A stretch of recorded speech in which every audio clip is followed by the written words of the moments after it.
Close your eyes and inhale. Feel the air passing through your nostrils, your lungs expanding. Exhale. You breathe out the air. Your chest relaxes. Again, inhale. Now, exhale. And one more time. Inhale. Exhale. All well? Now, open your eyes. What do you see? The screen? Your teacher? A book? Must be a variety of things, really, but not what you just breathed in and out. Although air is transparent, you can feel it. It leaves traces all around you. Perhaps at this very moment, the pages of your book are fluttering, or your hair is blowing. It's everywhere. But not all of its components are good for you. What we particularly need is more oxygen and less carbon dioxide, which is the air we breathe out. Fortunately for us, trees do the job brilliantly when they photosynthesize. Their leaves absorb carbon dioxide and release oxygen. Simultaneously, they make food for themselves and clean the air for us. Unfortunately, however, deforestation is on the rise.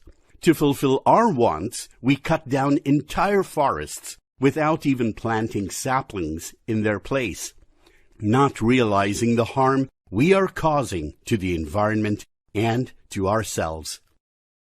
Due to the lack of trees, pollution is getting worse, and we are breathing in the polluted air and getting sick.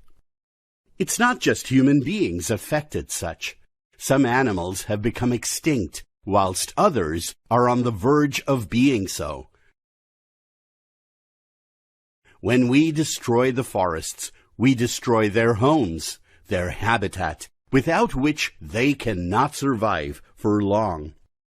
When we destroy the forests so we can use the land to erect a few buildings, we cause soil erosion.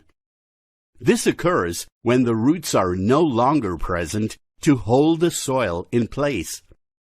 Instead, when it rains or snows, or even when the wind blows, it takes away, with the top, most nutritious layer of the loose soil, leaving the land less fertile than before.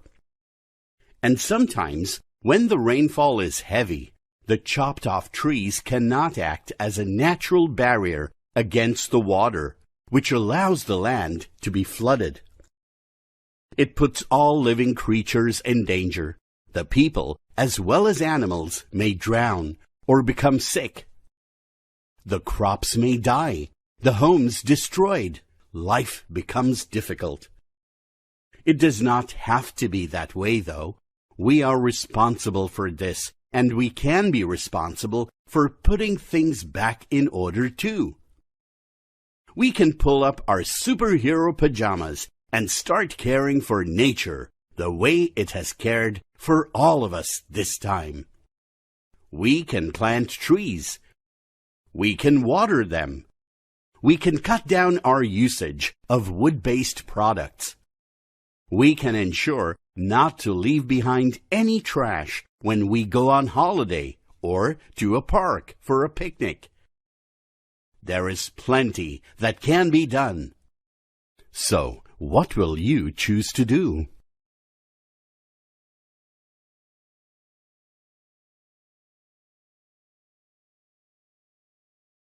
No matter how simple is a machine we want to use, we always need energy to power it. Whether it be for lighting a single bulb or for running a washing machine, energy is most definitely needed. To make any machine work, we need to input energy so that the machine can use that energy in order to perform its designated function.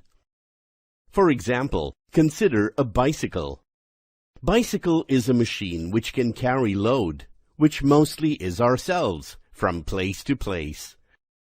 But in order for this machine to work, we need to power it. If there was no one to put in their energy into making this machine work, a bicycle would be useless.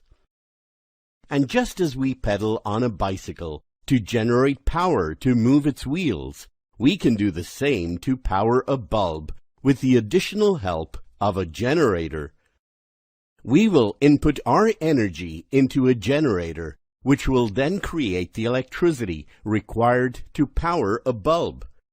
But a problem still remains that somebody has to actively keep inputting their energy into the machine. The machine is still not automated, and we still need to do so much work.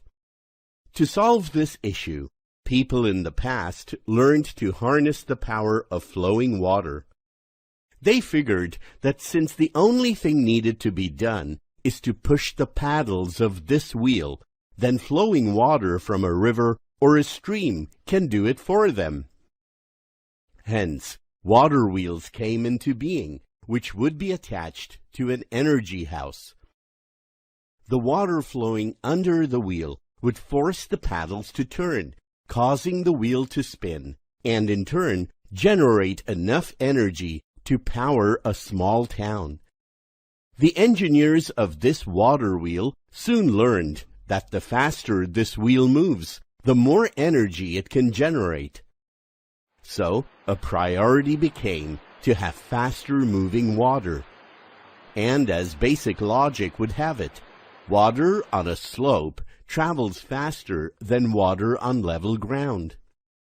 Hence, water wheels started being powered by water falling from heights. A modern version of the water wheels are the water turbines, which are strong enough to power entire cities, or even a collection of them.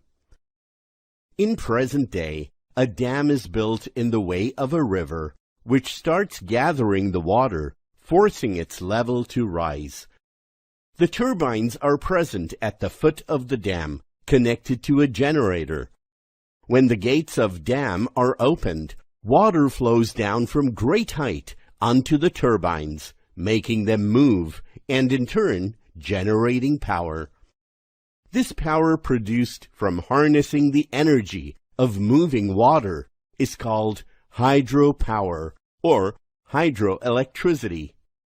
In Pakistan, there are many such hydropower plants present, which are generating power for all of Pakistan. Hence, we take another thing away from this lesson, that just as we harness the energy of falling and flowing water, the same way we can harness power from other natural elements in different forms of motion, such as using energy from strong winds to power our turbines in a similar fashion, or using the power of the sun, or even using the energy from coastal waves or even ocean waves. After all, if waves have the enormous power to upend entire cruise liners, then they certainly have the energy to power our homes and factories. What other ways can you think of how we can use energy from natural elements to convert into electric energy?